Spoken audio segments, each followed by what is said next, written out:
बिस्मिल्लाहिर्रहमानिर्रहीम। अल्हम्दुलिल्लाह कफ़ा व सलामुन अला इबादिही अल्लज़ीना इस्तफ़ा। अम्मा बाद फ़अऊज़ु बिल्लाहि मिनश शैतानिर रजीम। बिस्मिल्लाहिर्रहमानिर्रहीम। खुज़ मिन अमवालिहिम सदक़तन तुतहिरुहुम व तुज़क्कीहिम बिहा व सल्लि अलैहिम इन्न सलातक सकनुन लहुम वल्लाहु समीउन अलीम। वक़ाल फ़ी मौज़िइन आख़र वल्लज़ीना यक्निज़ूना अज़्ज़हब वल फ़िद्दा वला युनफ़िक़ूनहा फ़ी सबीलिल्लाह फ़बश्शिरहुम बिअज़ाबिन अलीम। सदक़ल्लाहुल मौलानाल अज़ीम। व कमा वरद फ़िल हदीसिस सहीह क़ाल नबी सल्लल्लाहु अलैहि वसल्लम इन्नमा सदक़ातु व इन्नमा हिय अवसाख़ुन नास औ कमा क़ाल नबी सल्लल्लाहु अलैहि वसल्लम। काबिल एहतराम दीनी भाइयों अज़ीज़ों, इस माह मुबारक में जहाँ हम रोज़े रखते हैं, अल्लाह के बाबरकत कलाम कुरान की तिलावत करते हैं और तरावीह जैसी लंबी इबादत करते हैं, नमाज पढ़ते हैं, वहीं पर इसी माह मुबारक में हम ज़कात निकालने का भी एहतमाम करते हैं। तो अपने मामूल के मुताबिक मैं मुनासिब समझता हूँ कि आज ज़कात के अहकामात, ज़कात के मसाइल और ज़कात के फ़ज़ाइल कुछ बयान हों, इसलिए कि मुसलमान इस माह रमज़ान में ज़्यादातर ज़कात निकालते हैं और बड़े खुशनसीब हैं वो मुसलमान जो इस माह मुबारक में ज़कात निकाल कर 70 गुना ज़्यादा सवाब हासिल करते हैं।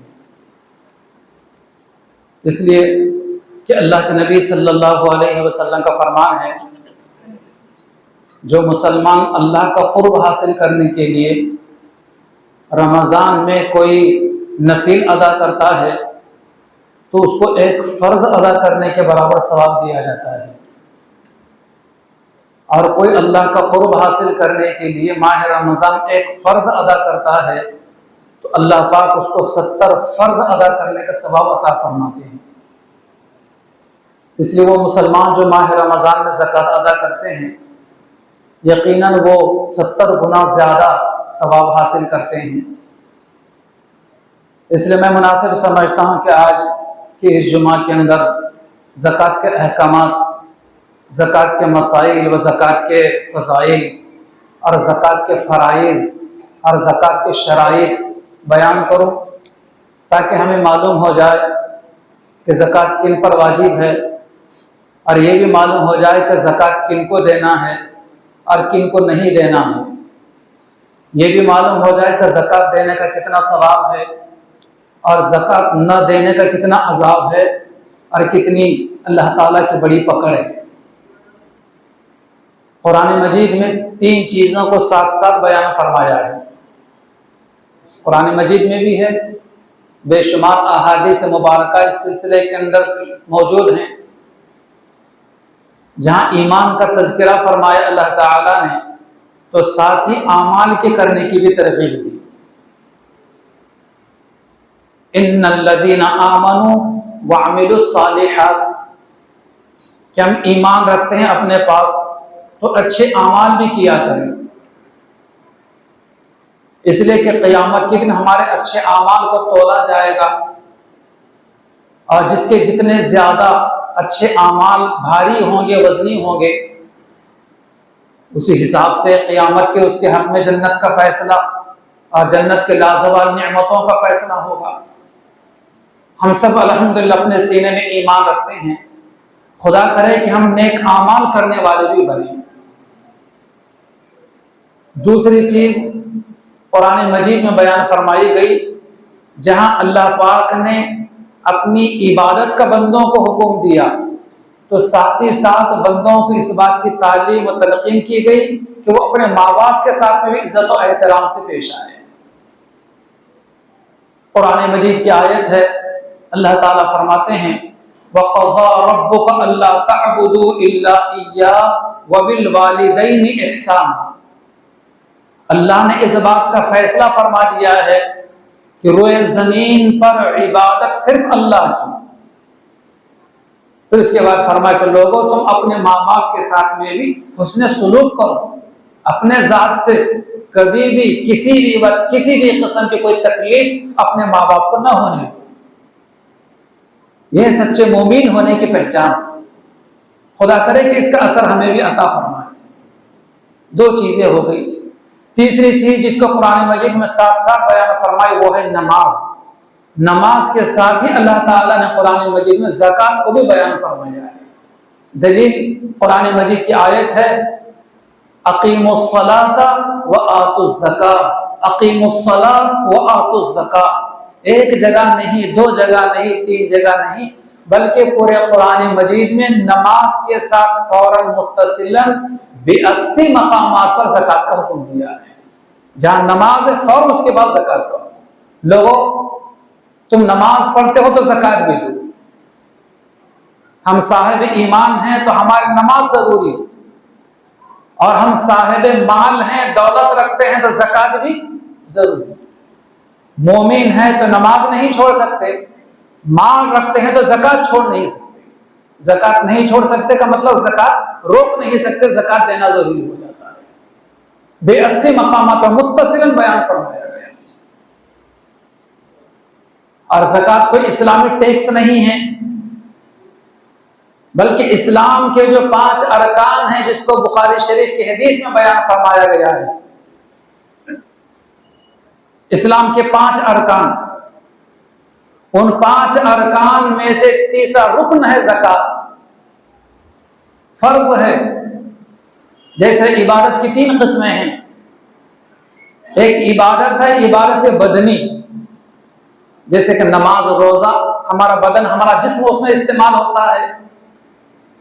दूसरी इबादत है इबादत माली, जिसमें माल खर्च होता है, जैसे ज़कात है, सदक़ात है, कुर्बानी है, अकीक़ा है।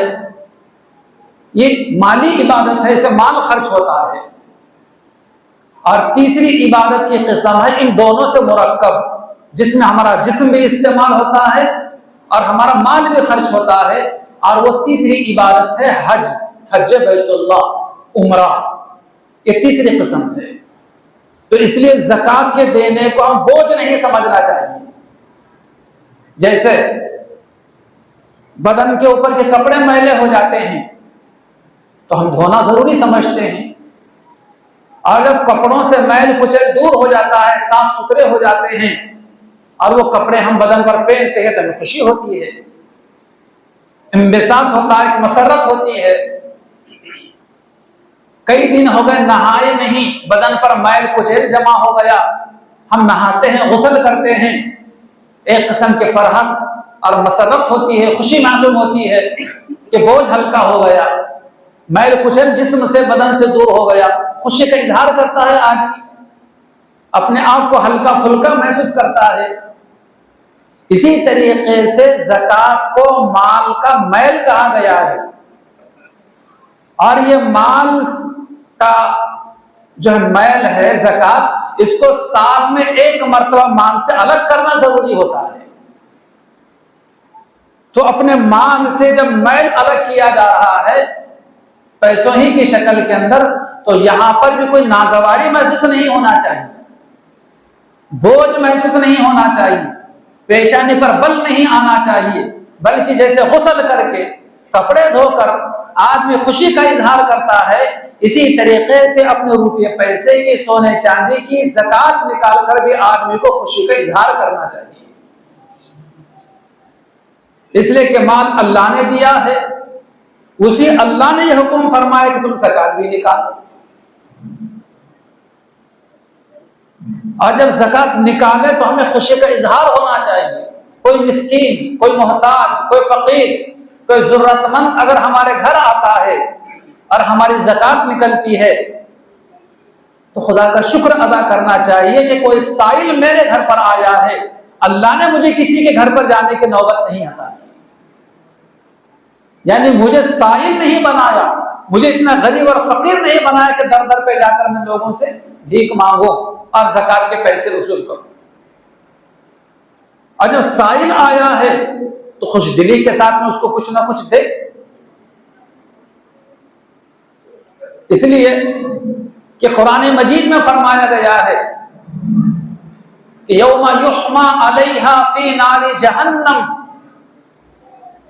कि क़यामत के दिन हमारे माल को, रुपये पैसे को, सोने चांदी को जहन्नम की आग पर तपाया जाएगा। फतुक्वा बिहा जिबाहुहुम व जुनूबुहुम व ज़ुहूरुहुम, और इस माल के जरिए से, सोने चांदी के जरिए से, रुपये पैसे के जरिए से जिसको जहन्नम की आग पर तपाया गया, गर्म किया गया, इस गरम गरम सोने चांदी रुपये पैसे से उस माल वाले के पेशानी को दागा जाएगा, उसके पहलुओं को दागा जाएगा, उसकी पीठ को दागा जाएगा। हाजा मा कनज़ तुम, और कहा जाएगा उस माल वाले से ये तेरा खजाना है जिसको तो दुनिया के अंदर जमा कर करके रखा करता था, ज़कात नहीं निकाला करता था। हजरात मुफस्सिरीन ने इसकी वजह यह बयान फरमाई है कि बदन के इन 3 आज़ा ही को क्यों दागा जाएगा, पेशानी को, पहलू को और पीठ को। उसकी वजह यह बयान की गई है कि कोई फकीर सामने आता है मांगने के लिए, मोहताज जरूरतमंद सामने आता है, कोई मदरसे का सफीर सामने आता है ज़कात वसूल करने के लिए, तो सबसे पहले इंसान के पेशाने पर बल आता है, क्या उठे कि छूटे आ जाते हैं। तो सबसे पहले ज़कात न देने वाले के पेशाने को दागा जाएगा। फिर दोबारा वो तकाजा करता, अपना सवाल करता है, तो आदमी क्या करता, अपना मुंह फेर लेता है, अपना पहलू उस तरफ करता है, पेशाने दूसरी तरफ, चेहरा दूसरी तरफ कर लेता है। तो उसके दूसरी मर्तबा उसके पहलू को दागा जाएगा, उसके पसलियों पर दागा जाएगा। फिर भी आप ज़कात नहीं देते, तीसरी मर्तबा सवाल करता है, इसरार करता है आपसे कि कुछ ना कुछ दे दो, तो हम पीठ फेर कर उठकर चले जाते, कुछ नहीं कहते। तो गुंजाइश के बावजूद, इस्तेताअत के बावजूद, हैसियत के बावजूद हम न देते, पीठ फेर कर चले जाते हैं, तो उनके पीठों को भी दागा जाएगा जो ज़कात न देकर गरीबों से पीठ फेर कर चले जाते हैं। अल्लाह ताला हमारी हिफाजत फरमाए। इसलिए भाइयों, अल्लाह ने माल अता फरमाया है, ये माल अल्लाह की बड़ी नेमत है, इसके जरिए से अल्लाह की रिजा हासिल की जाए, इसको अल्लाह के रास्ते में खर्च किया जाए। पहले पैगंबरों के जमाने में भी ज़कात थी, जैसे पहले पैगंबरों के जमाने में नमाज थी, रोजा था, इसी तरीके से ज़कात भी थी, लेकिन उसके तरीके अदायगी के कुछ और थे। क्या तरीके थे? वो तरीका इस तरीके से था मालदारों को कि वो अपने रुपये पैसे की, सोने चांदी की, अनाज की, खेती के फसल की ज़कात निकालें और वे पहाड़ पर रखकर आ जाएं। आसमान से आग आती थी और उस ज़कात के माल को जलाकर राख कर देती थी, और आसमान से आग का आना, उस माल को जला देना उनके ज़कात के कबूलियत की अलामत थी। गरीबों को नहीं दे सकते थे पहले पैगंबरों के जमाने के अंदर। जो लोग ईमानदारी से, दयानतदारी के साथ, इंसाफ के साथ पूरी ज़कात निकाला करते थे, उनके माल को आसमान से आग आती जलाकर राख कर दिया करती थी। और जो लोग ईमानदारी से ज़कात नहीं निकालते थे या थोड़ी सी की निकाल देते थे अंदाजे से, पूरी ज़कात नहीं निकालते थे, और सबके साथ ये भी जाकर पहाड़ पर अपना माल ज़कात का रख कर आते थे, तो आसमान से इनके माल को जलाने के लिए आग नहीं आती थी। वहीं पर पहाड़ के ऊपर, वो टीले के ऊपर माल उनका सड़ जाता था, खराब हो जाता था, लेकिन आसमान से आग नहीं आती थी। किसी के माल को जलाने के लिए आसमान से आग का न आना, ये उसके पोल खोलने के लिए, उसके राज खोलने की अलामत थी। इसके जरिए से पूरे मुसलमानों में और पूरे मुआशरे में उसकी जिल्लत हुआ करती थी कि कैसे बदनसीब तो आदमी है, कितने ज़कात पूरी नहीं निकाली, पूरी दयानतदारी से ज़कात नहीं निकाली कि तेरी अल्लाह तेरी ज़कात कबूल करने के लिए आसमान से कोई आग नहीं आई और तेरा माल वहीं पड़ा हुआ है। पूरे माशरे में वो जलील हुआ करता था कि अल्लाह तबारक व तआला हमारे ऊपर कितना करम फरमाया, रहम फरमाया, फजल फरमाया कि दुनिया की बेइज्जती से हमको बचा लिया। और हुक्म यह फरमाया मालदारों को तो अपने मालों के ज़कात निकाले, गरीबों जरूरतमंदों को दे दे। अब कौन मालदार कितना इंसाफ से ज़कात निकाल रहा है, कितनी ईमानदारी से ज़कात निकाल रहा है, कितना मुस्तहिक़ीन तक पहुंचा रहा है, वो जाने, अल्लाह जाने। लेकिन पहले जमाने में पैगंबरों के साथ जो बेइज्जती हुआ करती थी, जिल्लत हुआ करती थी, उस जिल्लत से अल्लाह तबारक व तआला ने दुनिया के हद तक बचा दिया। उम्मत मोहम्मदिया के जो लोग, जो अफराद, जो दौलतमंद इंसाफ से पूरी पूरी ज़कात नहीं निकालते, मुस्तहिक़ीन तक नहीं पहुंचाते, इनकी पोल खुलेगी, इनका राज फाश होगा क़यामत के दिन। कैसे फाश होगा? अल्लाह के नबी अलैहिस्सलाम फरमाते हैं कि मुझे वो मंजर बतलाया गया मेराज के शब में, जो लोग ज़कात नहीं निकाला करते थे। क्या मंजर था वो? हुजूर फरमाते हैं कि मुझे बतलाया गया कि कुछ लोग हैं जिनके बदन के ऊपर चीथड़े पड़े हुए हैं, यानी सलीके के कपड़े नहीं हैं, और वो जानवरों की तरह जमीन पर चल रहे हैं, घास भी खा रहे हैं, कांटे भी खा रहे हैं, कंकर भी खा रहे हैं, मिट्टी भी खा रहे हैं, न खाने की चीजें वो खा रहे हैं। हमारे नबी सल्लल्लाहु अलैहि वसल्लम को बड़ी हैरत हुई कि कौन लोग हैं, कौन बदनसीब हैं, क्या माजरा है, क्या जुर्म है इन लोगों का। रफीक सफर हजरत जिब्रील अलैहिस्सलाम ने बतलाया कि ए नबी मोहम्मद सल्लल्लाहु अलैहि वसल्लम, ये वो आपके उम्मत के ज़कात न देने वाले मुजरिम हैं। दुनिया में ज़कात निकालकर गरीबों को देने की चीज थी, इन्होंने अपने असल माल के साथ में ज़कात के माल को भी खा लिए। जो न खाने की चीज थी खुद खा गए। अब क़यामत तक अल्लाह तबारक व तआला न खाने की चीज इनको खिलाएंगे। कांटे, कंकर, पत्थर, घास इंसानों की ग़िज़ा नहीं है, लेकिन क़यामत तक अल्लाह पाक उनको ये भी खिलाएंगे। ये क़यामत की राज फाश होगा ज़कात न निकालने वालों का, या पूरी पूरी ज़कात न निकालने वालों का। इसलिए मोहतरम बुजुर्गों और दोस्तों, अल्लाह ने मेहरबानी फरमाई है, हमें किसी का मोहताज नहीं बनाया, हमें जरूरतमंद नहीं बनाया, अल्लाह ने माल और दौलत से नवाजा है। तो जिस खुदाए पाक ने हमें माल दिया है, उसी खुदाए पाक का हुक्म यह है कि अपने माल में से कुछ, पूरा नहीं, अपने माल में से कुछ ज़कात के नियत से गरीबों मुस्तहिक़ीन को दे दो, और पूरा माल तुम रख लो कि वो तुम्हारे लिए पाक है, हलाल है, साफ सुथरा है। और वो कुछ जिसे ज़कात कहा जाता है, जो 2.5% है, 40वां हिस्सा है, वो तुम्हारे माल का मैल है, तुम उसको दूर कर दो। इन्नमा सदक़ातु व इन्नमा हिया अवसाखुन नास, कि बेशक ज़कात ये तुम्हारे माल का मैल है, लोगों के माल का मैल है, उसको अपने माल से अलग कर दो।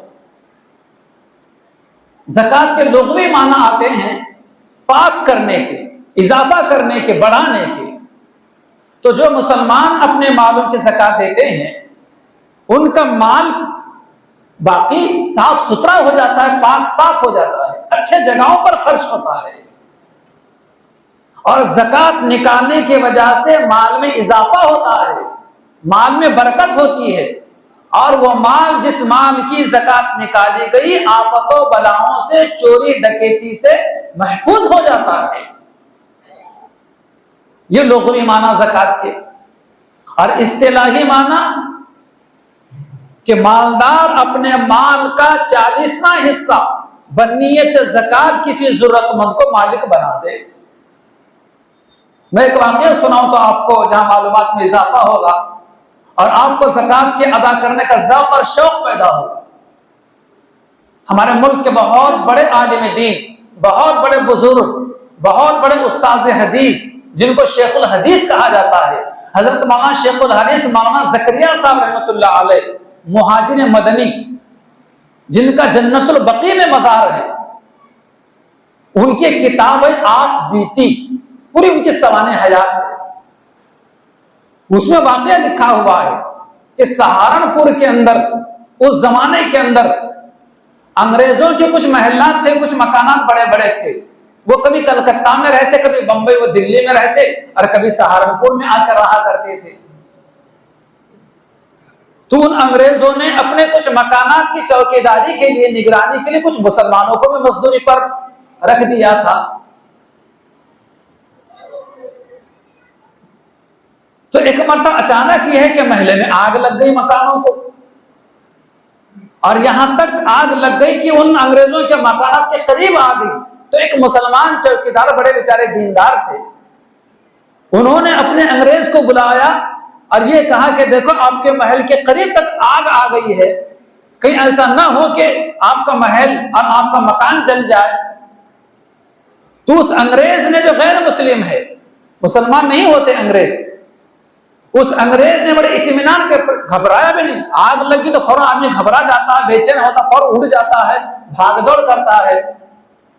वो चौकीदार बेचैन है, लेकिन ये मालिक के मकान बिल्कुल मुतमईन है, और कहा था कि जाओ अपना काम करो, मेरे मकान को आग छू नहीं सकती, मेरा मकान जल नहीं सकता।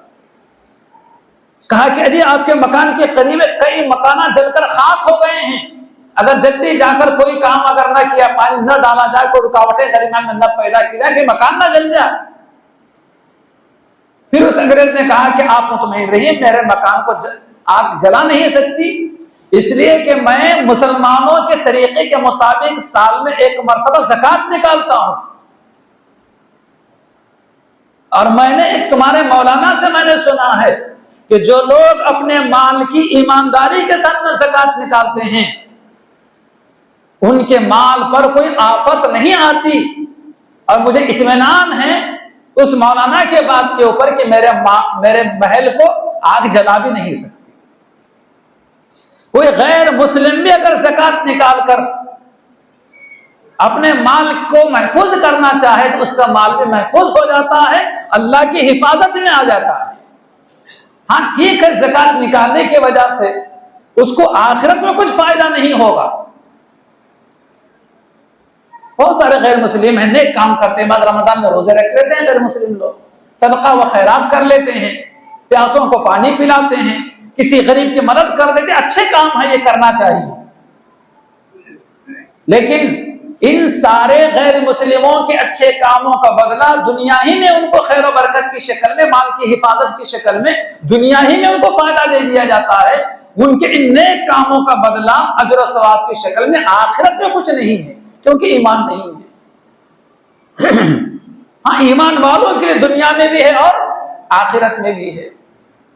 जाहिर बात है कि गैर मुस्लिम को मुसलमानों के बातों पर, मजहब इस्लाम के बातों पर इतना इत्मीनान हो। जाहिर बात, जिस मजहब को हम मानते हैं हमें कितना इत्मीनान होना चाहिए और कितना एतकाद हमारा इस पर होना चाहिए कि ज़कात निकालने से माल महफूज हो जाता है, उस माल में बरकत हो जाती है।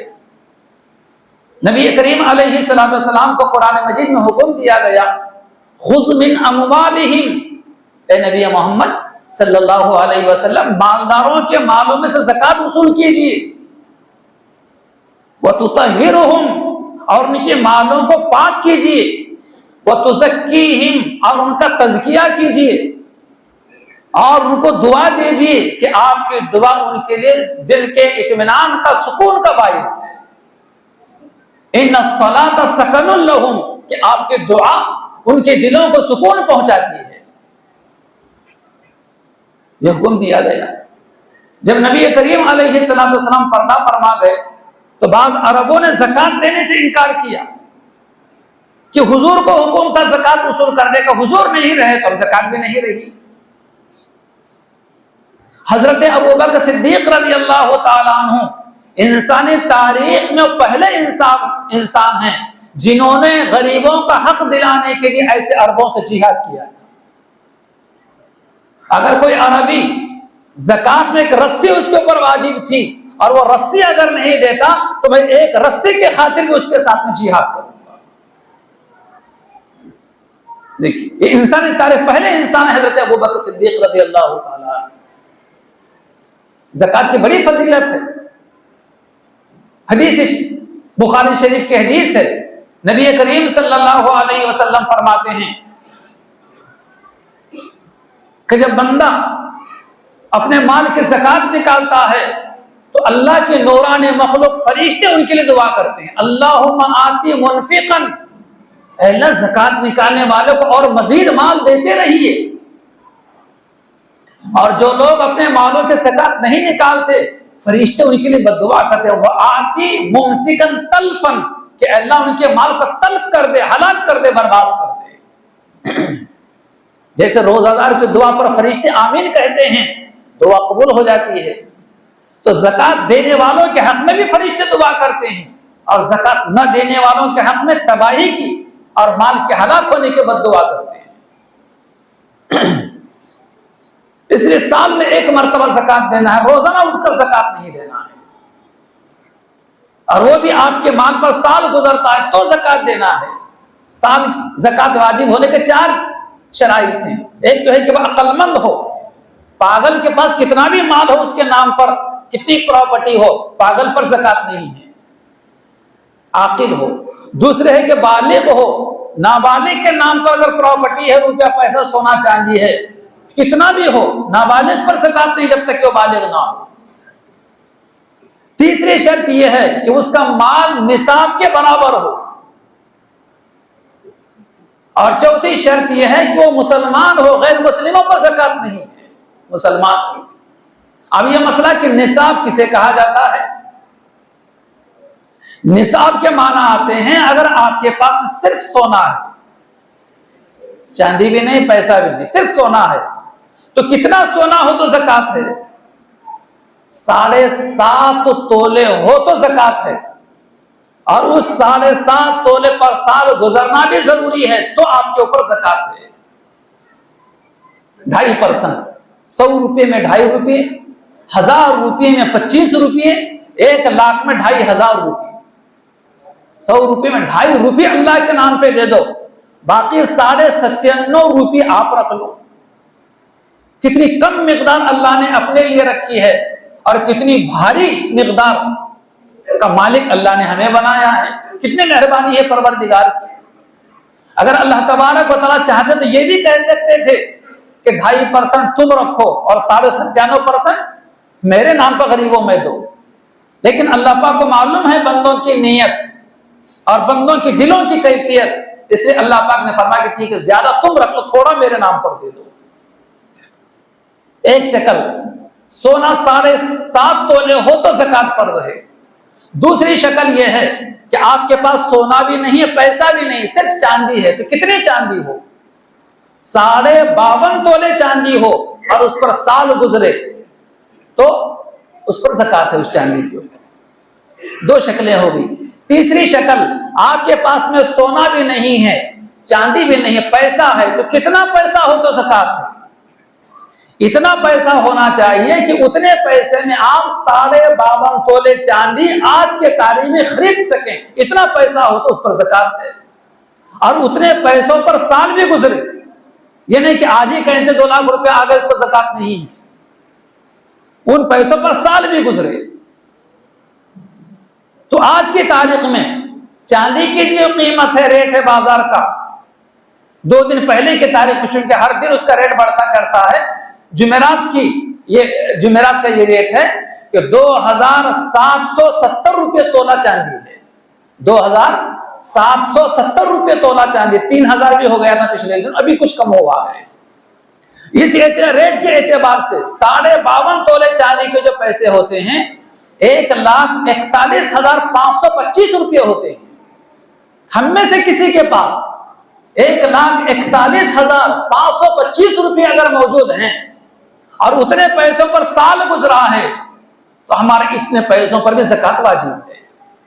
3 शक्लें हो गई, सोने का निसाब मालूम हो गया, चांदी का निसाब मालूम हो गया, पैसों का निसाब मालूम हो गया। अब एक चौथा निसाब सुनिए, आपके पास में तोला 2 तोले कुछ ग्राम सोना है, 10-5 तोले चांदी है, 10-5 हजार मौजूद हैं, तीनों के अमाउंट को जोड़ा जाएगा। अब देखा जाएगा कि तीनों के अमाउंट को जोड़ने के बाद उसकी रकम 1,41,525 रुपए होती है या नहीं होती? होती है तो भी ज़कात है। उमूमन सैकड़ों लोग यहां पर गलती करते हैं। वो समझते मेरे पास 7.5 तोले सोना है, मेरे पास भी नहीं, मेरे बीवी के पास भी नहीं। 52.5 तोले चांदी मेरे पास है ही नहीं, मेरी बीवी के पास भी इतनी बड़ी पासेब मौजूद नहीं है, इतने पैसे भी नहीं है। आदमी चाहता है कि मेरे ऊपर ज़कात नहीं है, बस मगर रहता है, हालांकि उस पर ज़कात वाजिब हो चुकी होती है। चाहे दोनों का अमाउंट हो, सोने चांदी, कुछ 10-5 तोले सोना, 10-5 तोले चांदी है, 1 तोला सोना, दोनों का अमाउंट जोड़ा जाए, या सोना और पैसा है, दोनों के अमाउंट को जोड़ा जाए, या तीनों को जोड़ा जाए। इस एतबार से देखिए आज कितने मुसलमानों पर ज़कात वाजिब होती है और कितने मुसलमान ऐसे हैं जो ज़कात वाजिब होने के बावजूद अपने मालों के ज़कात नहीं निकालते, जिसकी वजह से बरकतों से महरूम रहते हैं, अजर और सवाब से महरूम होते हैं, ज़कात न देने के मुजरिम करार पाते हैं। कुरान मजीद में है, अल्लाह ताला फरमाते हैं कि नमाज न पढ़ने वाले क़यामत के दिन मुशरिकों के सफ में होंगे। सूरह रूम की आयत है, अल्लाह ताला फरमाते हैं अक़ीमुस्सलाता वला तकूनू मिनल मुशरिकीन, ऐ लोगों नमाज पढ़ो, मुशरिकीन में से मत हो जाना। साफ सलीस तर्जुमा। मालूम है कि हम ईमान रखते हैं तो नमाज भी हमारे लिए जरूरी है, और अगर हम माल रखते हैं तो ज़कात का देना भी हमारे लिए जरूरी है। माल रहते हुए ज़कात नहीं देते तो ऐसे लोग क़यामत के दिन काफिरों के सफ में होंगे। सूरह फुस्सिलत की गालिबन आयत है, अल्लाह ताला फरमाते हैं वल्लज़ीना ला युतूना ज़काता वहुम बिल आखिरति हुम काफिरून, कि जो लोग अपने मालों के ज़कात नहीं निकालते वो आखिरत में काफिरों के साथ होंगे। अल्लाह पाक हमारी हिफाजत फरमाए। इसमें सहूलत एक ये भी आपको मैं बताए देता हूं, आज के तारीख में देखें कि मेरे पास में सोना कितना है, चांदी कितनी है, पैसा कितना है, सामान्य तिजारत कितना है, यानी कोई किराना दुकान आपके पास में है, कोई मेडिकल आप चलाते हैं, कोई जनरल स्टोर आपके पास में मौजूद है। तो आज के तारीख में मेरे दुकान में कितने लाख रुपए का माल मौजूद है, वो भी इसमें शामिल किया जाए। कोई प्लाट मेरा मौजूद है जो मैं बेचने के नियत से लिया हूं कि बच्चों के तालीम के लिए, बच्चों की शादी के लिए काम आ जाएगा, या वो प्लाट बेचकर मैं हज को जाऊंगा, तो उस प्लाट की आज की कीमत भी इसमें शामिल करना पड़ेगा। लेकिन कोई प्लाट अगर ऐसा है कि आप वहां आइंदा चलकर मकान बनाने के लिए नियत से लिए हैं, तो वो जरूरत की चीज बन गई, उस पर ज़कात नहीं है। जिस प्लाट में बेचने की नियत आती है, आज हो या आइंदा हो, कभी भी हो, उसकी ज़कात मार्केट रेट के ऊपर ज़कात है। सोने को, चांदी को, रुपये पैसे को, सामान्य तिजारत को, और बेचने की नीयत से खरीदे हुए प्लाट को, जमीन को पूरा काउंट किया जाए, पूरा जमा किया जाए। जमा करने के बाद मिसाल के तौर पर आपके पास 1 करोड़ की मालियत होगी पूरा मिलाकर, तो आपको यह भी इसमें इख्तियार है, बल्कि करना चाहिए कि आज देखें कि मैं मार्केट में कितने लोगों का पैसा देना हूं, बैंक में कितना देना हूं, दोस्तों का कितना कर्जा देना हूं। बीवी का अगर महर ना दिया हो तो इसमें वो भी फौरन दे दे कि अपने माल को कम कर सकते हैं, वो भी कम कर सकते, चाहे 10, 5, 25 हजार ही क्यों ना हो, वो भी इसमें से फौरन अदा करके अपने माल को कम कर सकते हैं। तो जो अपने कर्जे इसमें से वज़ा करने का, माइनस करने का जो बचता है, उसका 2.5% मारकर ज़कात की नियत से निकाल दीजिए। सादी अलैहिर्रहमा अपने जमाने के बहुत बड़े आरिफ बिल्ला गुजरे। किसी ने पूछा उनसे कि हजरत ये दुनिया से गरीबी कब खत्म हो सकती है? हजरत अल्लामा सादी अलैहिर्रहमान ने फरमाया कि जब मालदार लोग पूरी ईमानदारी से ज़कात निकालकर मुस्तहिक़ तक पहुंचाने का एहतमाम करें, और गरीब लोग अपने गुर्बत पर किनात शुरू कर दें। किनात मतलब समझते हैं, जो मिला उस पर राजी रहें, किनात करना शुरू कर दें, दुनिया की गरीबी खत्म हो सकती है। लेकिन आज मालदार लोग अपने मालों की पूरी ज़कात नहीं निकालते, और गरीब लोग किनात नहीं करते, बल्कि गरीब लोग तो माह रमजान में धंधा बना लेते हैं। आपने किसी फकीर को, आज अजीब गरीब कैफियत देखने में आ रही है। आपने किसी रमजान में किसी गरीब को 1000 रुपए दे दिए, अब वो गरीब ये समझता है कि साल में हर साल मुझे उन्हें देना ही जरूरी है, जाके खड़े हो जाता है। एक मरतबा नहीं 10 मरतबा उसके घर पे जाएगा, खड़ा हो जाता है।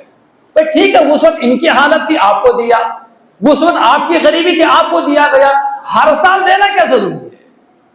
यानी ये तो देगा अगर है इसके पास तो, लेकिन आप ही को देना क्या जरूरी है? धंधा बना लेते हैं बिल्कुल ज़कात वसूली का। बस जरूरत पूरी हो जाए तो रुक जाए, जरूरत पूरी होने के बावजूद फिर अगर मांगते फिरते हैं तो अल्लाह पाक बरकत उठा लेते हैं, बरकत नहीं होती उस माल के अंदर। ऐसा भी नहीं करना चाहिए, बाज़ लोग ऐसा भी हरकत करते हैं। अल्लाह ताला हिफाजत फरमाए। हमारा अपना फरीजा है, हमारी अपनी जिम्मेदारी है कि हम मुस्तहिकीन के घर तक जाकर उनको पहुंचा दे। बहुत सारे गरीब ऐसे हैं बेचारे, अपनी गुर्बत का इजहार नहीं करते, किसी के सामने हाथ नहीं फैलाते, गरीबी में दिन बसर कर लेते हैं।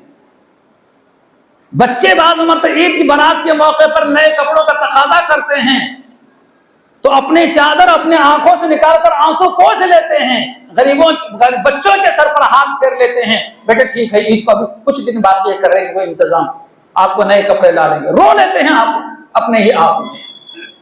ऐसे तलाश कीजिए अपने रिश्तेदारों में, अपने पड़ोस में, अपने मोहल्ले में, अपने इलाके में, और उनके घर तक पहुंचाइए, उनके मुआविन बनिए, उनके मददगार बनिए, उनका हाथ बटाइए, उनके दुआएं लीजिए। हर जगह मुसीबतों को दूर करने के लिए माल काफी नहीं है, बाज़ मरतबा किसी गरीब की दुआएं भी आपका मुकद्दर चमका देती है। कमी नहीं है ऐसे लोगों की। हम थोड़ा अपने घर के बाहर निकले तो सही, अपने वार्ड का जायजा तो ले, हम बहुत लोग हैं ऐसे। 10 मकान ढूंढेंगे 100 मकान आपको मिल जाए। बहरहाल ये चंद बातें ज़कात के उन्वान से मैंने अर्ज की हैं। दूसरी चंद बातें ये भी कहते हुए अपने बात को खत्म कर दूं कि कोई अगर, बहुत सारे लोग यहाँ खेती बाड़ी करने वाले भी हैं, ज़िराअत पेशा लोग भी हैं, समझते हैं कि रुपये पैसे पर, सोने चांदी पर ही ज़कात है।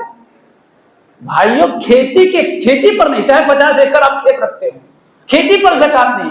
खेती में जो पैदावार होती है, फसल उगती है, फसल पर ज़कात है।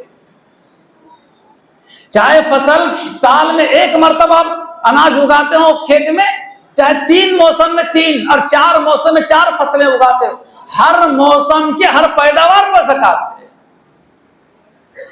आप कपास भी उगाते हैं, 10 कुंटल अगर कपास होती है, देखिए खेती की पैदावार पर जो ज़कात है उसको उश्र कहा जाता है। उश्र अशर से है 10वां हिस्सा। 10 कुंटल अगर कपास होगा तो 1 कुंटल ज़कात देना पड़ेगा। 10 कुंटल गेहूं अगर होता है तो 1 कुंटल गेहूं देना पड़ेगा। आसमान के पानी से अगर होती है फसल तो 10वां हिस्सा। अगर आपको पानी खरीद कर देना पड़ता है जिसमें ज्यादा मेहनत और मशक्कत लगती है तो 20वां हिस्सा, 20 कुंटल गेहूं में 1 कुंटल। इस तरीके से अगर आपके खेत में टमाटे भी होते हैं, बैगन भी होते हैं, आलू भी होते हैं, तो 10 किलो अगर टमाटे निकलते हैं तो 1 किलो टमाटे की कीमत सदका आपको ज़कात के नाम से देना पड़ेगा। 1 कुंटल अगर आपके खेत में आलू निकलते हैं बारिश के पानी से तो 10 किलो आलू बनी है तो उश्र ज़कात आपको देना पड़ेगा। साल में कितनी भी मरतबा फसल निकाले, हर फसल के ऊपर ज़कात है, सिर्फ 1 मरतबा नहीं बल्कि हर फसल के ऊपर 1 मरतबा है। और अगर हमें से किसी का मिजाज और कोई मवेशी पालता है, जानवर पालता है, बकरियों का है, बहुत सारे मुसलमान ऐसे हैं बेचारे जो बकरियों के रेवड़ पाल रहे हैं आजकल, तो बकरियां हो तो कितने बकरियों में ज़कात है? 40 बकरियां अगर किसी के पास हो तो 1 बकरी ज़कात में है। 40 से कम बकरियों में ज़कात नहीं है। और अगर किसी के पास में गाय, बैल, भैंस और भैंसा वगैरह हैं तो 30, ये टोटल मिलाकर गाय, बैल, भैंस और भैंसा ये चारों मिलाकर अगर क्वांटिटी 30 होती है तो 30 ऐसे जानवरों में 1 साला बछड़ा ज़कात है। 1 साला, 1 बैल नहीं 2 साल का, वरना फिर बड़ी मिकदार, आजकल 50,000 में बैल है और 25,000 में बैल है, ऐसा नहीं। 30 गाय, बैल, भैंस मिलाकर हो जाते हैं तो 1 साला बछड़ा ज़कात में देना आपके लिए जरूरी हो जाता है। और अगर ऊंट हमारे पास है तो 5 से कम ऊंटों में ज़कात नहीं है। 5 ऊंट में 1 ज़कात, 5 ऊंट में 1 बकरी ज़कात में है। अब ये मसला कि हम ज़कात किसको दें और किसको ना दें, काफी वक्त हो रहा है, बहुत 1 मिनट में अपनी बात को बयान करता हूं। देखिए, ज़कात हम अपने माँ बाप को नहीं दे सकते, दादा दादी नाना नानी को नहीं दे सकते।